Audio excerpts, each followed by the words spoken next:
Hello friends, welcome back to my YouTube channel Easy to Learn. Today we will discuss another topic of GS.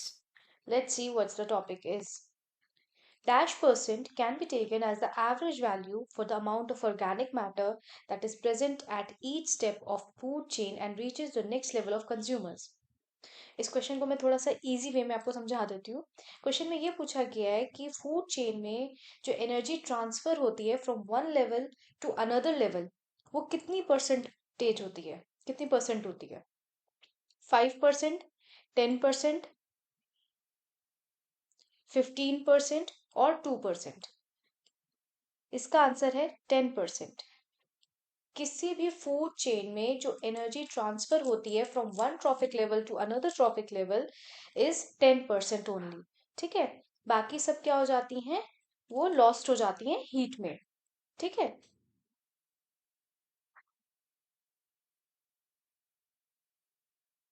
चलिए देखते हैं हम energy pyramid. कुछ हमारा इस तरीके से होता है एनर्जी पिरामिड। आप ये देख सकते हैं, ये हमारा एनर्जी पिरामिड है। ठीक है, पहले हमारे पास क्या आते हैं? प्रोड्यूसर्स। फर्स्ट क्या होते हैं? प्रोड्यूसर्स। देन उनको कौन कंज्यूम करता है? Primary consumers. Then secondary consumers. Then tertiary consumers and then quaternary consumers consume करते हैं। ठीक है, इस तरीके से ट्रॉफिक लेवल हमारा जाता है। लेकिन जो एनर्जी होती है वो क्या करती है? वो डिक्रीज करती रहती है to the moving towards upward direction. ठीक है, जो एनर्जी है,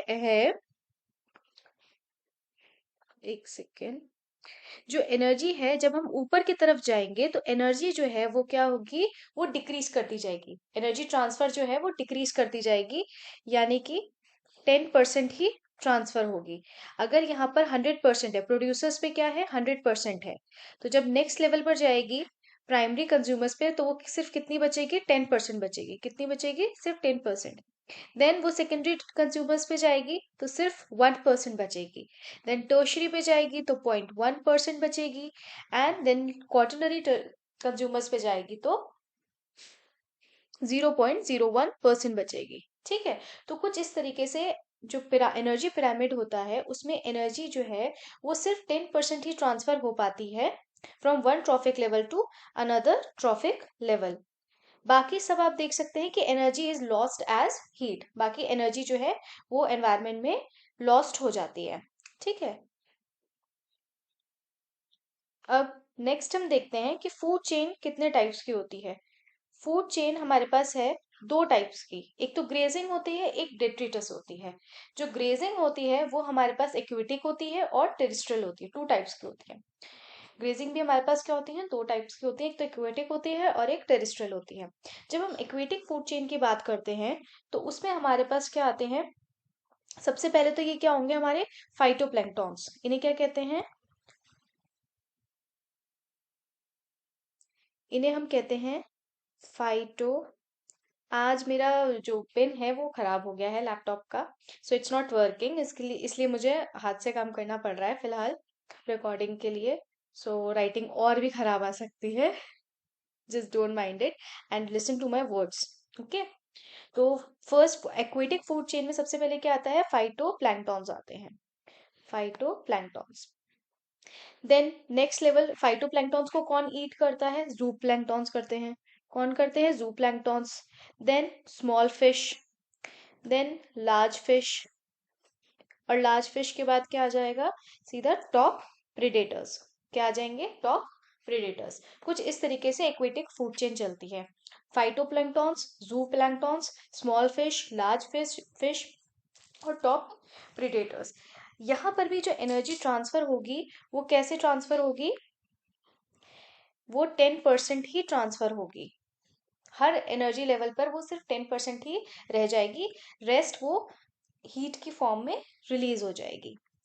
देन हम अगर बात करें टेरिस्ट्रियल फूड चेन की, तो टेरिस्ट्रियल फूड चेन में क्या है? सबसे पहले क्या होते हैं? प्रोड्यूसर्स होते हैं, यानी कि हमारे पास क्या है? ग्रास है। Grass is eaten by grasshopper, then grasshopper is eaten by rat, rat is eaten by snake and snake is eaten by eagle और वल्चर। तो ये सब हमारे क्या हो जाएंगे? ये एक हमारी क्या है? फूड चेन है। प्राइमरी प्रोड्यूसर्स, ग्रास हमारी producers, then primary consumers, secondary consumers, tertiary consumers, then quaternary consumers. Okay, इतना समझ में आया कि फूड चेन हमारे पास दो तरीके की है, एक तो है ग्रेजिंग और एक है डेट्रिटस। एक क्या है, ग्रेजिंग है, और एक डेट्रिटस है। ग्रेजिंग दो टाइप की है, इक्वेटिक और दूसरी टेरिस्ट्रियल। एक्वेटिक में हमने देख लिया कि एक्वेटिक फूड चेन में क्या क्या है। पहले है phytoplanktons, eaten by zooplanktons, eaten by small fish, eaten by large fish, and then crop predators. Same terrestrial में आप देखते हैं लैंड पे जो होते हैं, उस तरीके की भी फूड चेन हमने देख ली है, डिस्कस कर लिया है। देन हम बात करते हैं डेट्रिटस की। फर्स्ट में इसको क्लीन कर देती हूँ। देन अब आते हैं डेट्रिटस पे। डेट्रिटस क्या होते हैं? डेट्रिटस, इसकी जो फूड चेन होती है वो start from organic matter of dead and decaying animals. ठीक है, start from dead and decaying animals. Detritus की जो फूड चेन होती है वो जो सड़े गले जो एनिमल्स, जो डेड, जिनकी डेथ हो जाती है, बड़े होते हैं, सड़ रहे होते हैं, डिकेइंग होते हैं, वहां से स्टार्ट होती है। और इन्हें कौन ईट करता है? Eaten by detritivores. और इन्हीं को हम क्या कहते हैं? डिकम्पोजर्स भी कहते हैं। क्या कहते हैं? डिकम्पोजर्स भी कहते हैं। ठीक है, अब इनकी जो फूड चेन होती है, इसमें जो डिकम्पोजिशन का जो रेट होता है, क्या होता है? डिकम्पोजिशन का जो रेट होता है, rate of decomposition, rate of decomposition.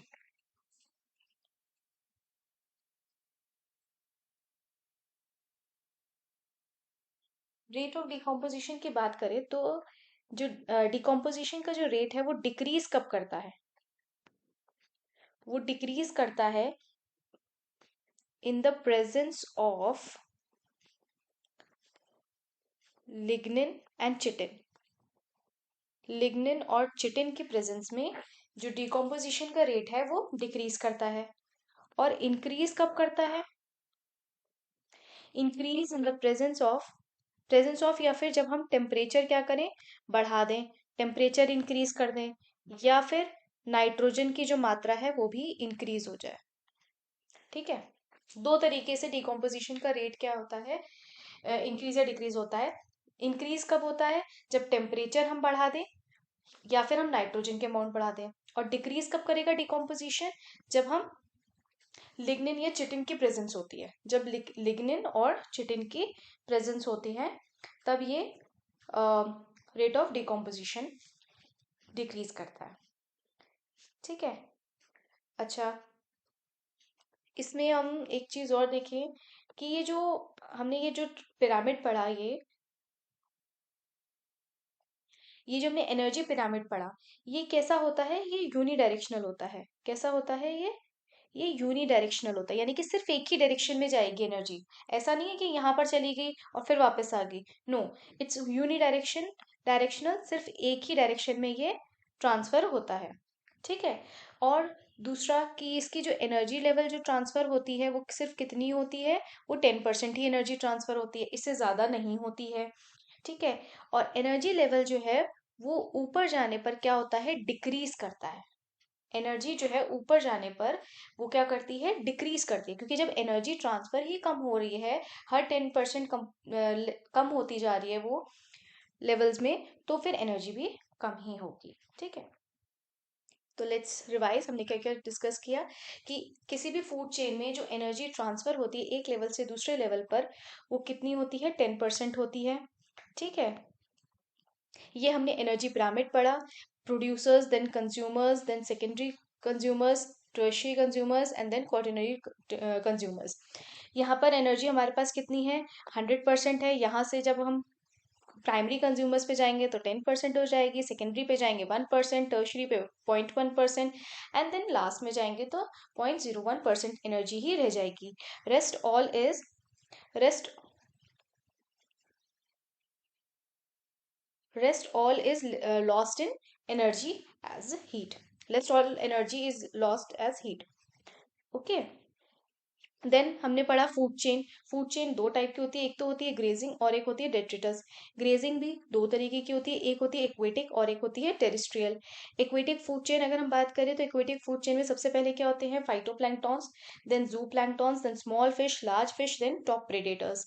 ऐसे ही ट्रशरी टेरिस्ट्रियल फूड चेन में क्या है, प्राइमरी प्रोड्यूसर्स जैसे कि हमारे ग्रास हो गई, then primary consumers, then secondary, then tertiary, then quaternary consumers. इस तरीके की दो फूड चेन होती है, एक एक्वेटिक में पानी में और एक टेरेस्ट्रियल लैंड में। देन डेट्रिटस की बात करें हम, तो डेट्रिटस स्टार्ट होते हैं कहाँ से, और एक डेड डिकेइंग ऑर्गेनिक मैटर से फूड चेन स्टार्ट होती है, जिसको कौन खाता है, कौन ईट करता है, डेट्रीवोर्स या डिकम्पोजर्स करते हैं। ठीक है। और जो रेट ऑफ डिकम्पोजिशन होता है वो कब, वो डिक्रीज होता है किसकी प्रेजेंस में, लिग्निन की, जस्ट अ सेकेंड, लिग्निन की प्रेजेंस में या फिर चिटिन की प्रेजेंस में रेट ऑफ डिकम्पोजिशन डिक्रीज करता है। और इंक्रीज कब करता है, जब टेम्परेचर बढ़ा दें या फिर नाइट्रोजन की अमाउंट इंक्रीज कर दें। ठीक है, इतना समझ में आया सबको? आई होप आपको आज का सेशन अच्छा लगा होगा और समझ में आया होगा। अगर आपको कोई भी क्वेरी हो तो कमेंट बॉक्स में ज़रूर पूछिए और मेरे चैनल को लाइक शेयर एंड सब्सक्राइब ज़रूर करें। Thank you so much.